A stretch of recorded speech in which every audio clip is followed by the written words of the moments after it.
नमस्कार दोस्तों, आपका स्वागत है अपने चैनल पे सुमित कुमार एजुकेशन प्लेटफॉर्म पे। तो दोस्तों, आज हम देखने वाले हैं कक्षा 9वीं विषय हिंदी पाठ 8वां वीरभूमि पर कुछ दिन। दोस्तों, इस पाठ के लेखिका है रुक्मिणी संगल। तो दोस्तों, चलिए बिना वक्त गवाए पाठ पढ़ने के लिए शुरुआत करते हैं। गाड़ी अपनी गति से बढ़ रही थी। भटिंडा, हनुमानगढ़, लालगढ़ और बीकानेर होते हुए नागौर पहुंची। यहाँ से मेंढता पहुँचे तो लगा फिर से पंजाब के आसपास आ गए हैं, क्योंकि कुछ खेत, हरियाली और पशुधन भी दृष्टिगोचर होने लगे थे। मतलब नज़र आने लगे थे, ऐसा बोल सकते हैं। दृष्टिगोचर मतलब नज़र आने लगे थे। सायंकाल होते होते अपना गंतव्य स्टेशन जोधपुर आ गया। आज का हमारा पड़ाव जोधपुर था। यो भी सायंकाल हो चुका था। स्टेशन के समीप होटल में कमरा मिल गया। स्टेशन के समीप मतलब पास में ही कमरा मिल गया। सामान वहाँ रखकर थोड़ा तरोताज़ा हुए, मतलब फ्रेश हो गए। 22 दिसंबर अल्पाहार कर एक ऑटो रिक्शा लेकर अपनी पहली मंजिल उम्मेद भवन की ओर चल पड़े, जो राई का बाग क्षेत्र में स्थित है। मतलब राई के बाग क्षेत्र में वो है। उम्मेद भवन विश्व का विशाल मत भवन है। महाराजा उम्मेद सिंह द्वारा निर्मित होने से उम्मेद भवन कहलाता है। छीतर झील के पास होने से इसे छीतर भवन भी कहते हैं। इसके निर्माण में 20 वर्ष का समय लगा। यह भवन अपनी भव्य एवं उत्कृष्ट सज्जा में सज्जित है। इसमें ऐश्वर्य, विलास और आमोद प्रमोद के सभी साधन उपलब्ध है। मतलब यहाँ एक बार आए तो बाहर जाने की ज़रूरत नहीं, ऐसे साधन यहाँ उपलब्ध है। महल के प्रवेश द्वार पर नियुक्त द्वारपाल ने बताया कि महल के 343 कमरों को होटल के रूप में परिवर्तित कर दिया गया है। एक बाग में शाही परिवार रहता है। होटल में प्रवेश और वहां बैठकर चाय या कॉफ़ी का एक कप एक व्यक्ति पर्यटक के लिए कम से कम 1000 रुपया खर्च कोई भी आश्चर्य वाली बात नहीं। भूतकाल पर एक म्यूजियम बनाया गया है। भूतल पर एक म्यूजियम बनाया गया है। मतलब दोस्तों, एकदम ग्राउंड फ्लोर पे ऐसा बोल सकते हैं। भूतल मतलब जिसमें वहाँ के राजाओं की, उनके क्रिया कपालों की युद्ध कौशल्य की अनेक जानकारियाँ चित्रों के माध्यम से प्रस्तुत की गई है। भवन का मॉडल भी प्रदर्शित किया गया है। सब कुछ इतना सुंदर, सजीव, भव्य और मनोहर था कि दृष्टि किसी भी चित्र पर चिपक सी जाती थी, जिससे वहाँ से जबरन हटाना पड़ता था, क्योंकि अभी हमें अपने दूसरे गंतव्य की ओर बढ़ना था। गंतव्य था मंडोर गार्डन। यह उद्यान मारवाड़ की पुरानी राजधानी मांडव्यपुर से समीप जोधपुर नरेशों के द्वारा बनाया गया था। मांडव्यपुर का ही अपभ्रंश रूप मंडोर है। यहाँ बनाया गया भगवान कृष्ण का मंदिर कला की उत्कृष्टता का प्रमाण है। चट्टानों को काट कर निर्मित सीढ़ी नुमा उद्यान दर्शनीय है। रानी उद्यान के आगे 3 तलों वाली एक इमारत है। इसकी प्रहरी जान पड़ती है। मार्ग के दोनों ओर जलाशय बने हैं। उद्यान में प्रवेश करते ही वहाँ के लोकगीत गायक अपने अपने वाद्यों पर किसी न किसी हिंदी या राजस्थानी गीत की धुन छेड़कर पर्यटकों को प्रसन्न कर उनसे कुछ दक्षिणा की आकांक्षा करते जान पड़ते हैं। रानी उद्यान की बाईं ओर पहाड़ी की एक चट्टान पर वहाँ के वीरों ने देवताओं की विशाल मूर्तियाँ बनाई। चट्टान को काटकर मूर्तियों को दर्शाया गया है। वह दृश्य अनुपम है। मंडोर गार्डन के दृश्यों से अभिभूत हम मेहरानगढ़ किले की ओर बढ़ने लगे, जो शहर के मध्य में 400 फीट ऊंची पहाड़ी पर 20 फीट से 120 फीट ऊंची दीवार के परकोटे से घिरा है। इसका निर्माण कार्य 1459 में जोधाजी राव द्वारा कराया गया था। उसके परकोटे में जगह जगह बुर्जियाँ बनाई गई हैं। मतलब बुरुज बोल सकते हैं, जिससे शत्रु पर नज़र रख सके या ध्यान रख सके। इस किले में भव्य प्रवेश द्वार भी जयपोल, लोहपोल और फतह कोल बने हैं। मतलब प्रवेश द्वार मतलब जहाँ से हम लोग अंदर जा सकते हैं या बाहर आ सकते हैं। जयलोक तक आते आते ही शहर नीचे रह जाता है और हम काफ़ी ऊपर आ जाते हैं। दोपहर की रेगिस्तानी धूप और शाम की चमकती चांदनी में शहर का भव्य व मनोरम दृश्य यहाँ से बड़ा ही मनभावन दिखाई देता है। ये प्रवेश द्वार जोधाजी राव के विभिन्न वंशजों द्वारा विजय के प्रतीक रूप में बनाया गया है।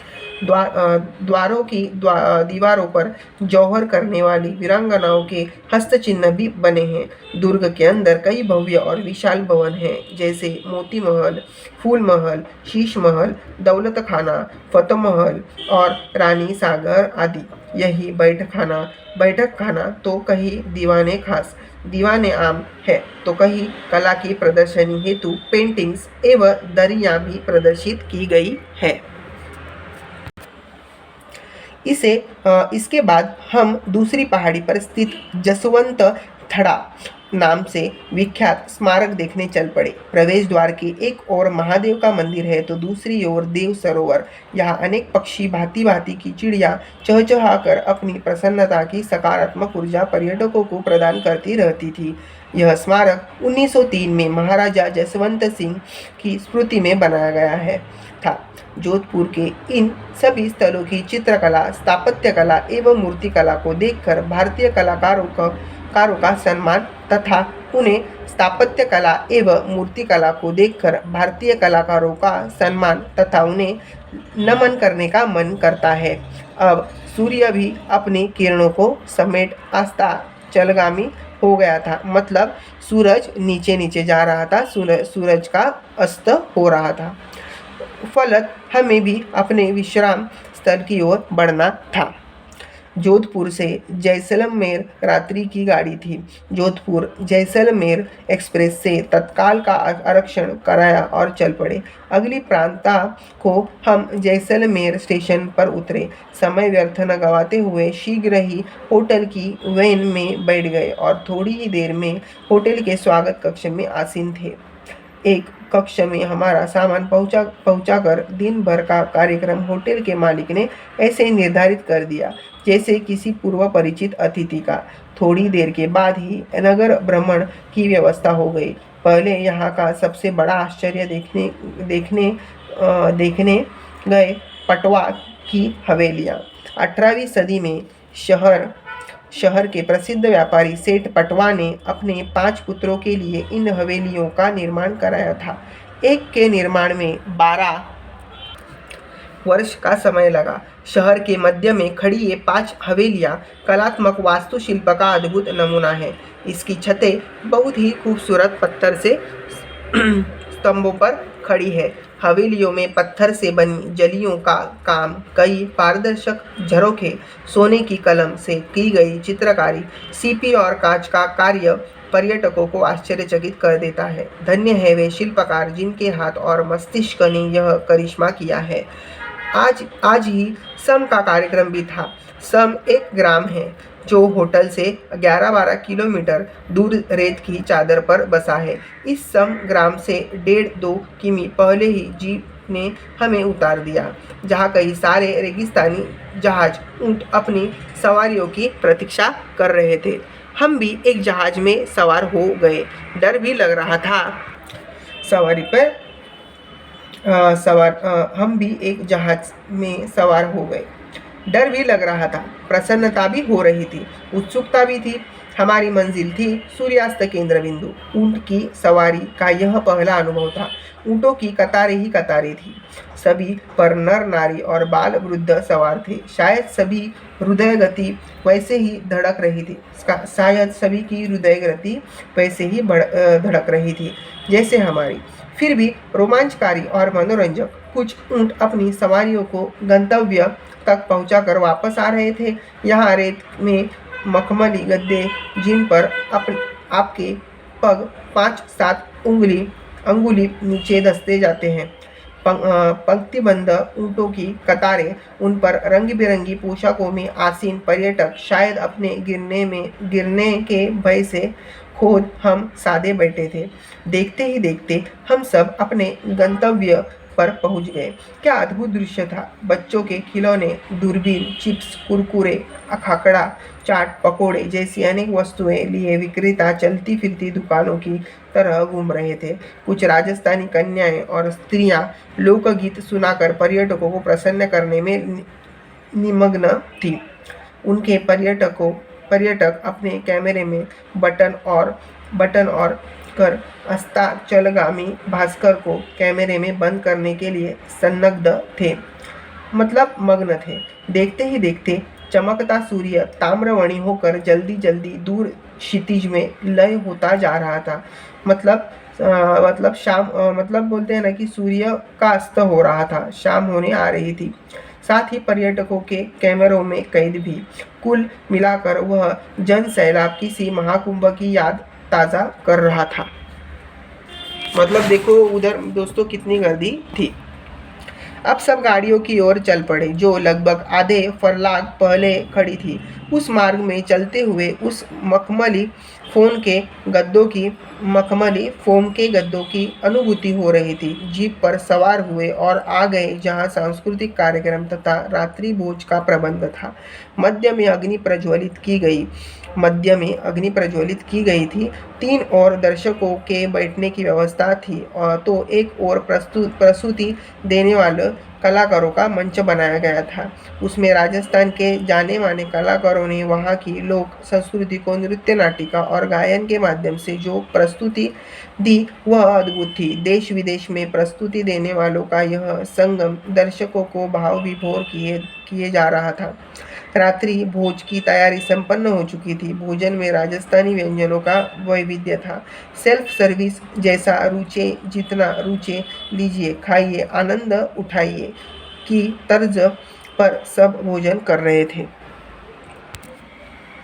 इन सब स्मृतियों के साथ होटल वापस आए। वहां से भी सामान उठा, पुनः स्टेशन, वही रात्रि यात्रा और पहुंच गए जोधपुर। जैसलमेर से चित्तौड़ जाने की यात्रा कर हम 24 दिसंबर के सायंकाल तक चित्तौड़गढ़ पहुंच गए। चित्तौड़गढ़ का नाम आए या चेतक का। तुरंत एक वीर, साहसी और स्वाभिमानी देशभक्त का चित्र मानस पटल पर सजीव हो उठता है। महाराणा प्रताप, जिन्होंने चित्तौड़ की रक्षा में अपना सर्वस्व न्योछावर कर दिया था, लेकिन आत्मसमर्पण नहीं किया। भले ही महलों को त्याग कर जंगल में शरण लेनी पड़े, बच्चों और परिवारों को भूखा रखना पड़ा। विशाल धरती, शैया और खुला नील गगन चादर रहा, पर हार नहीं मानी। ऐसे ही एक और देशभक्त और स्वामी भक्त की याद ताज़ा हो जाती है। भामाशाह, जिसने अपनी सारी पूंजी अपने स्वामी सम्राट राणा प्रताप के चरणों में अति विनम्र भाव से रख दी। इसी शहर से मीरा जैसी कृष्ण भक्त की यादें भी जुड़ी है। जो यह छोटा सा शहर है, लेकिन इसके कण कण में वीरता है, त्याग है और भक्तिभाव भरा हुआ है। यहाँ के बाशिंदों की सहजता, सरलता और भाईचारा देखकर सहज ही यहाँ के महापुरुषों के गुणों की अभिव्यक्ति हो जाती है, जो इन्हें विरासत में मिले प्रतीत होती है। दर्शनीय स्थलों में एक विशाल दुर्ग है, जिसके विषय में कहा जाता है कि गढ़ों में गढ़ चित्तौड़गढ़, बाकी सब गढ़ैया। इस गढ़ के अंदर मीरा मंदिर, विजय स्तंभ, गौमुखी कुंड, कालिका मंदिर, पद्मिनी महल, जौहर कुंड, कुंभा महल, जैन मंदिर और श्री महाराणा म्यूजियम जैसे अनेक दर्शनीय स्थल हैं। जैन मंदिर में सभी 24 तीर्थंकरों की प्रतिमाएं स्थापित की गई है। सभी प्रतिमाएं श्वेत संगमरवर के आकर्षक पत्थर के निर्मित से बनाई गई है। पश्चिम की ओर बना रामपोल ही किले का मुख्य प्रवेश द्वार है। जैन मंदिर के सामने ही बड़े